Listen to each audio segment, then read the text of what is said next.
There is a gradual population control happening on in Nigeria. It is orchestrated by the West and aided by your elites, that is your politicians. What do I say? Before in Nigeria, okay, these people understand that this is a game of numbers. In their places, because of certain rules, they do not have a vibrant youth population.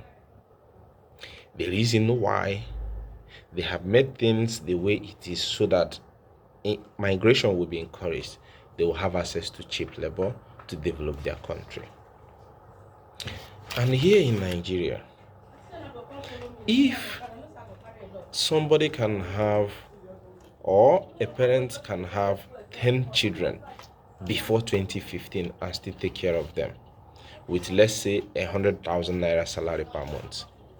In 2026, a new parent cannot afford to even have 10 children with 100,000 naira salary per month. Because of what?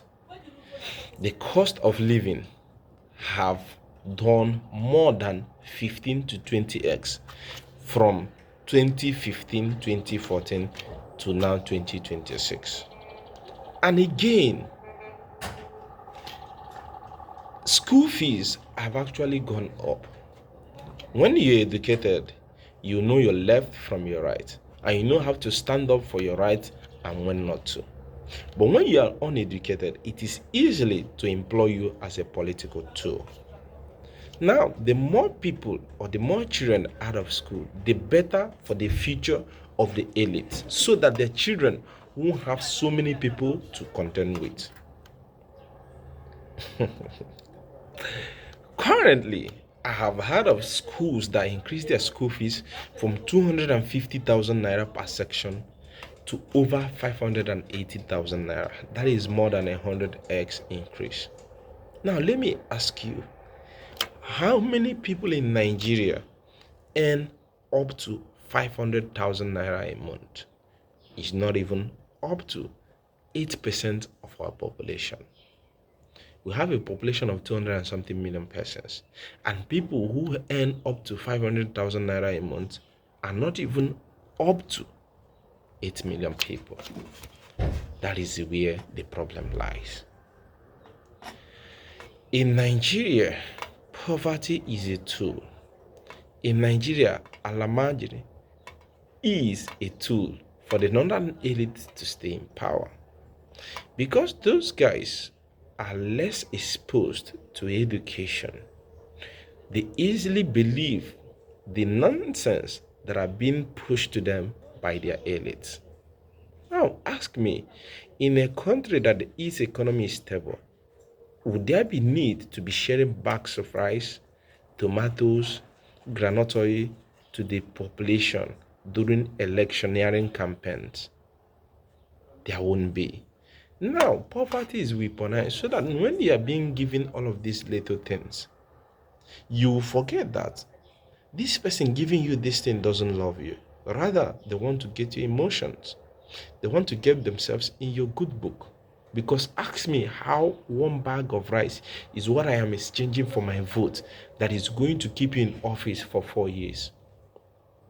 So, you that man, you that woman that is giving one bag of rice and you are happy and willing to vote that person that gave you that bag of rice, ask yourself, will this bag of rice last me for 4 years that this man is going to stay in office?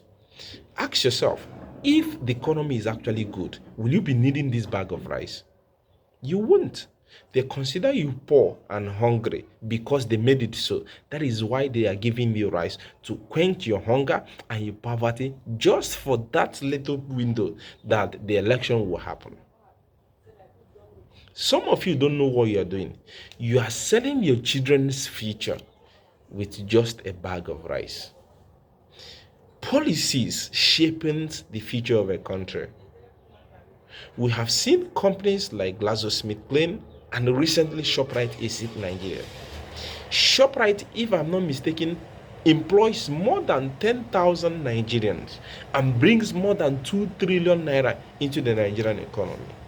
Now, with the exit of ShopRite from Nigeria, it means that 10,000 persons that were employed with ShopRite are now back to the labor market.